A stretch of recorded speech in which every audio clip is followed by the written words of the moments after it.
Medidas protetivas são unilaterais?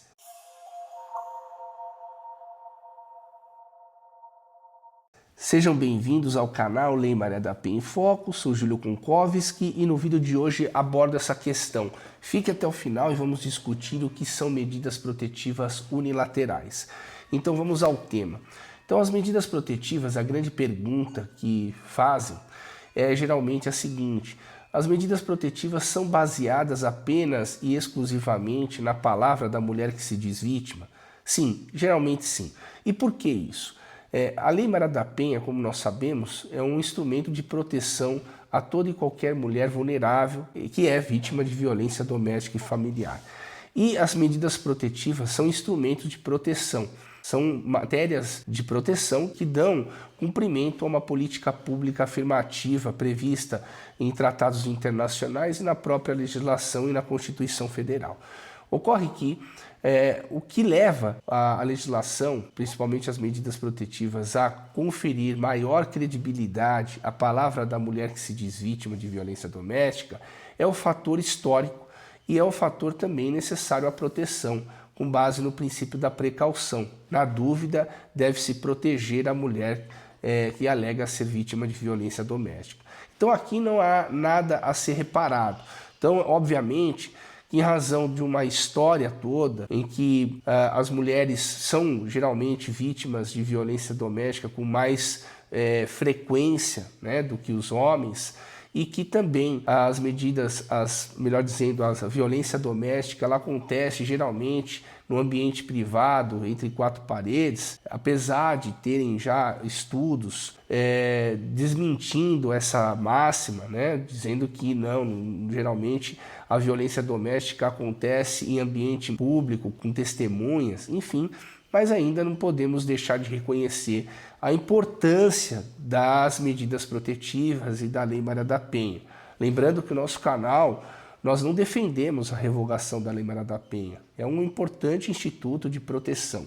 O que nós defendemos é o uso comedido, o uso responsável, proporcional das medidas protetivas, não é? Então, dando sequência, as medidas protetivas, nós sabemos que para a sua concessão é necessário apenas a palavra da suposta vítima.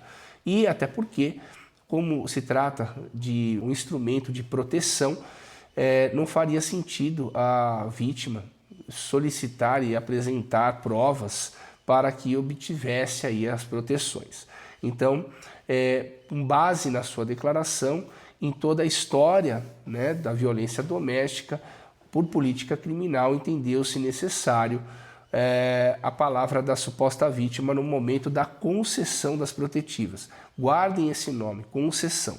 Porque agora eu faço um contraponto. Eu sou pioneiro nessa dicotomia, nessa diferenciação entre concessão e prorrogação das protetivas. Então somos os primeiros a tratar sobre essa diferenciação.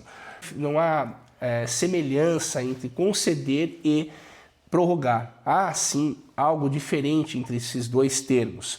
Conceder é ato inicial, que visa ali estabelecer um grau de proteção imediato apenas com base na palavra da suposta vítima, sem nenhuma prova.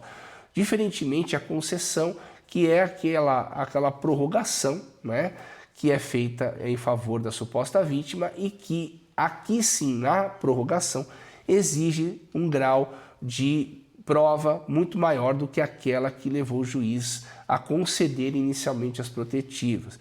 Isso porque a concessão pressupõe a existência já das medidas protetivas, pelo menos elas já estão vigentes já há 6 meses, 1 ano, 2 anos.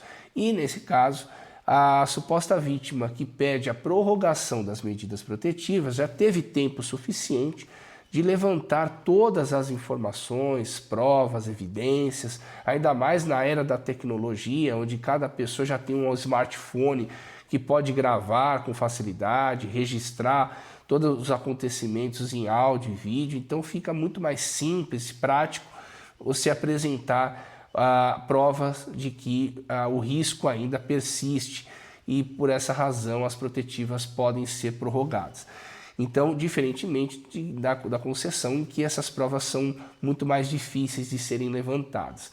Pois bem, Com relação a isso, nós estabelecemos essa diferenciação entre concessão e prorrogação. E nós entendemos que o ato de concessão é sim um ato que deve ser levado em consideração. A palavra da suposta vítima são protetivas unilaterais, porque basta ela alegar que está em risco para o Estado juiz outorgar a proteção. Diferentemente é o ato de prorrogação, de manutenção das protetivas, onde na minha concepção exige-se aí um grau maior, um standard probatório muito maior do que aquele que foi levado em consideração no momento da concessão. A questão toda deve se resumir aqui entre a diferenciação entre concessão e prorrogação. Isso é muito importante. Na concessão não exige-se nada da vítima, simplesmente a sua vontade, uma vez que a lei creditou a sua palavra maior peso probatório. Ao contrário disso, na prorrogação, exige-se que a suposta vítima apresente o mínimo necessário. Obviamente que nós estamos aqui dentro de um canal que é crítico, né? Não estamos opositores à Lei Maria da Penha, de forma alguma. Somos um canal crítico de alguns pontos de melhoria. Então, obviamente que nem sempre vai acontecer do juiz pedir algum reforço probatório para prorrogar as protetivas. Muito pelo contrário. Atualmente, dentro da aplicação do direito, é necessário, basta a palavra da suposta vítima para que o juiz tenda aí a prorrogar as protetivas, e não há aqui uma investigação maior se houve ou não necessidade. Como aqui é um canal vocacionado a críticas pontuais da Lei Maria da Penha, aproveitamos esse espaço para estabelecer um grau de racionalidade, um grau de proporcionalidade maior e como deveria ser essa questão trabalhada pelo legislador e pelo Poder Judiciário. Perfeito? Gostaria da opinião, o comentário de todos vocês, perfeito? Então, se esse vídeo fez sentido para você, compartilhe ele, dê o seu like, junte-se a nós, porque aqui é no Fio do Bigode, e lembrem-se, respeitem as mulheres.